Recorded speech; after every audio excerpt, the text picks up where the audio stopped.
पहले के जमाने में अगर कोई शख्स चोरी करते हुए पकड़ा जाता था तो राजा उसको सजा देता था। मान लीजिए चोरी के जुर्म में उस चोर को राजा ने 3 साल की कैद की सजा सुनाई और उसके बाद राजा भूल गया, या फिर किसी दूसरे राजा ने उस पर आक्रमण कर अपना राज कायम कर लिया, तो उस स्थिति में जेल में बंद कैदियों और उसके जुर्म के बारे में उसे न के बराबर ज्ञान होता था और न ही दूसरे राजा की कोई दिलचस्पी उन कैदियों में होती थी। ऐसे में वो चोर जिसे 3 साल की सजा हुई थी उसकी पूरी जिंदगी जेल में ही बीत जाया करती थी। लेकिन आज हम पार्लियामेंट्री सिस्टम ऑफ डेमोक्रेसी जैसे गवर्नमेंट के तहत रहते हैं, और अगर उस चोर के जैसी घटना घट जाए और उसे पूरी जिंदगी जेल में ही रहना पड़ जाए तो हमारे लिए शर्म की बात है। इस तरह की बातें होती क्यों हैं? इस तरह की बातें होती इसलिए हैं कि हमारा एडमिनिस्ट्रेटिव सिस्टम अपनी जिम्मेदारी पूरी तरह से निभाता नहीं है। ऐसी ही एक घटना का जिक्र आज मैं करने जा रहा हूं। अभी हाल ही में ऐसी ही एक घटना का खुलासा हुआ है। पीड़ित का नाम विष्णु तिवारी है।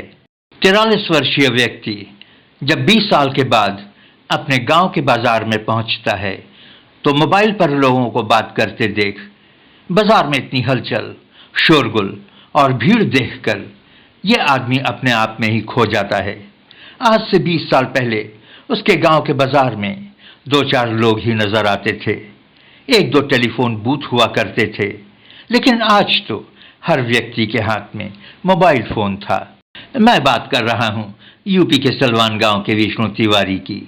विष्णु तिवारी को 2001 में जेल में बंद कर दिया गया था।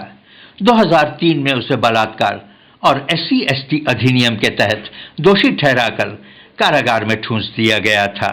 20 साल कारागार में रखने के बाद जब उसकी पूरी दुनिया उजड़ गई, उसके माँ बाप मर गए, उसके भाई बहन व रिश्तेदार बिखर गए, जिंदा रहने के सारे जरिए जब खत्म हो गए, इलाहाबाद हाई कोर्ट ने कहा कि जिस केस में विष्णु तिवारी को पकड़ा गया था वो बलात्कार का केस झूठा था। वाह भाई वाह! उस भले आदमी के 20 साल की अकाउंटेबिलिटी क्या है? उसके वो 20 साल, उसका हरा भरा परिवार, उसके जिंदा माँ बाप, ये सब उसको कौन लौटाएगा? इसका कौन जिम्मेदार है? और जिन्होंने उस पर झूठा केस ठोककर उसकी जिंदगी बर्बाद कर दी, उसको सरकार क्या सजा दे रही है? उसके जेल में रहते हुए उसके माँ बाप मर गए, उसके 2 बड़े भाइयों की मृत्यु हो गई, उसका घर तहस नहस हो गया। वो पूछ रहा है भारत से और भारत की सरकार से कि वो अब कहाँ जाए, वो आगे कैसे जिंदा रहेगा? विष्णु चिल्ला चिल्ला कर पूछ रहा है। विष्णु चिल्ला रहा है कि 2000 में उसके पास 7 भैंसें थीं, पुश्तैनी जमीन थी, मकान था, जिनको वकीलों के फीस के भुगतान के लिए बेचना पड़ा एक झूठे केस के लिए। उसे 20 साल के लिए जेल भेज दिया गया।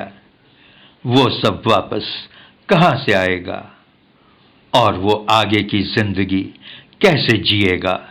आज जब ये सिद्ध हो चुका है कि वो निर्दोष था और निर्दोष है, तो उसके 20 साल क्यों नहीं लौटाए जा रहे हैं? उसकी भैंसें और उसकी जमीन और उसके मकान को क्यों नहीं वापस किया जा रहा है? कोई लौटा दे मेरे बीते हुए दिन, कोई लौटा दे मेरे बीते हुए दिन। आप ए हिंदुस्तान तू जाग देख रहे थे। प्लीज सब्सक्राइब करें।